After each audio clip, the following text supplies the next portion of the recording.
Episode 3 of Amazing Stories was titled Dynoman and the Vault.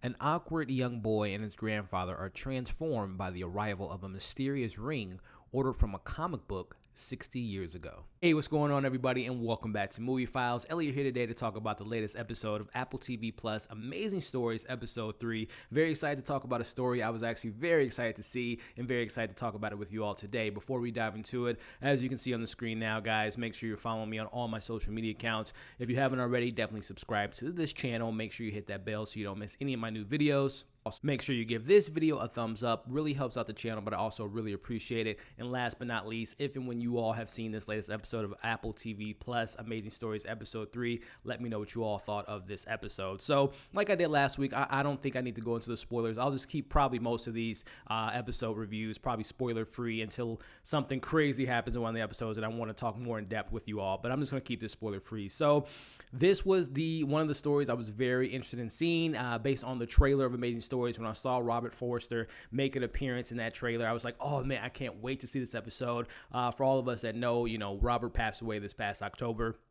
Due to brain cancer, I believe, and he's just one of those icons, right? And it was a very sad day when we lost him at the age of 78, but he had a wonderful career. But this was the episode I was extremely excited for, seeing his last performance in this show, and obviously Breaking Bad and or El Camino, and then I haven't caught up with Better Call Saul, but I heard he made an appearance in one of the latest episodes. So this was definitely a special episode for me because I'm a big fan of his, and he didn't let me down. This was a really, really great story in my opinion for someone that had a pretty good relationship with my grandfather who, passed away when I was pretty young, but he left a pretty big impact in my life, especially not growing up with a dad. He was my fatherly figure, mentor as I was a young kid when he passed away. But this story really kind of hit home for me. I really enjoyed the narrative.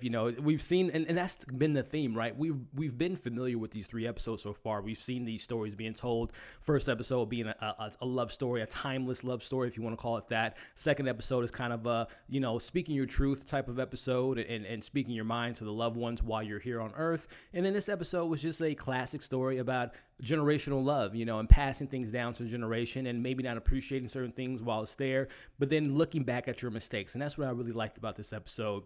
Again, the emotional contact of seeing Robert, one of his last performances, but seeing him and embracing his grandson in this episode, and also kind of amending some things with his son in this episode. I thought it was really good. Of course, whenever you involve superhero stuff, especially probably my favorite superhero, Batman, without giving too much into the story. The kid in this episode, I can't remember the kid's name, but the little kid was fascinated by Batman and wanted to I found it funny in this episode that the kids in this episode, without giving too much away, kind of poked fun of his fascination with superheroes and doing cosplay, where it's just like, that's what it's about nowadays, right? Kids love superheroes. They love embracing superheroes and cosplay. So I found like that particular thing was kind of out of touch and out of time, because like I said, not everyone is a superhero fan. And sure, I know kids get bullied about that, but I just thought that was interesting that they would pick fun of him based on, like I said, the popularity of these superhero characters. But either way, again, I thought the story was pretty strong. Again, very similar to the first 2 episodes.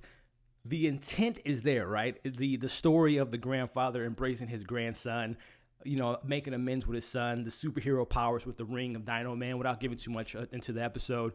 That stuff is really fascinating. I just still find it, though, that this show has a hard time of putting all the pieces together, whether it be the acting. Again, I thought Robert's performance was great as the grandfather, seeing him at an older stage of his life, his everything with he had an accident with his knee. He might be losing his job, and then coming in with his, his son and his family. Obviously that story kind of hits home with a lot of us that have embraced our, our grandparents or have lived with them or spent a lot of time with them. So all that stuff worked for me. Unfortunately for me personally in this episode, it was the surrounding pieces that didn't really hit for me. Like the kid was okay, but I feel like some of the emotional beats and the more mysterious, like, oh man, I got these superpowers. I wish the kid had and I hate to bring this up with kid actors because they're doing their best and they're so young and they're learning their craft and learning who they are as a person, but I was missing some of the personality from the kid with the relationship, and the chemistry between him and Robert was there at times, but I wish it was a little bit more stronger. Same goes with Robert's son in this episode, who I've seen that actor before in comedies and other stuff on television. I feel like that chemistry wasn't as strong as I would like to have been. We didn't get any relationship at all with the brother of the young kid, and the mom had their little scenes. I just feel like, again, the surrounding pieces around Robert just weren't on the, and obviously this is kind of hard to do because he's such a legendary actor and just a fantastic talent, but I just wish that the surrounding complementary pieces in this story would have been on the same level for Robert.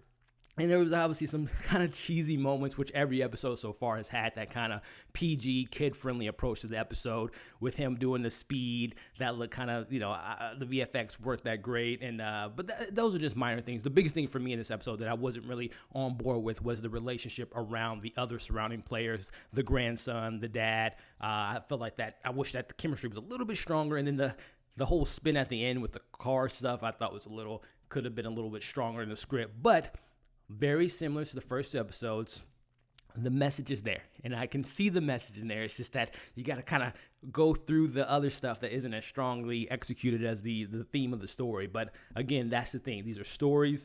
The message to me kind of hits home. Again, this is kind of a story about a grandfather making amends to his son, passing along that love and that respect and that knowledge, and just that, gaining that, spending that time with your family, passing that down to his grandson. So I like that story there. So let me know what you all thought of this story. I think it's probably my favorite thus far, just because, again, it invokes superhero powers and the origins of superheroes and how they create villains. I thought that was really kind of cool. Kind of reminded me of some of my favorite comic books growing up. So I like that element, and I like, again, I'm a big fan of Robert. Rest in peace to him. Fantastic actor. One of his last performances, like I said, and I thought it was a pretty good performance. So let me know what you all thought of this episode in the comments below. Like, share, comment, subscribe if you haven't already. Make sure you're following me on all my social media accounts. Check out my YouTube Live that I did last night for A Quiet Place. I will also have my review for the new Netflix film Platform.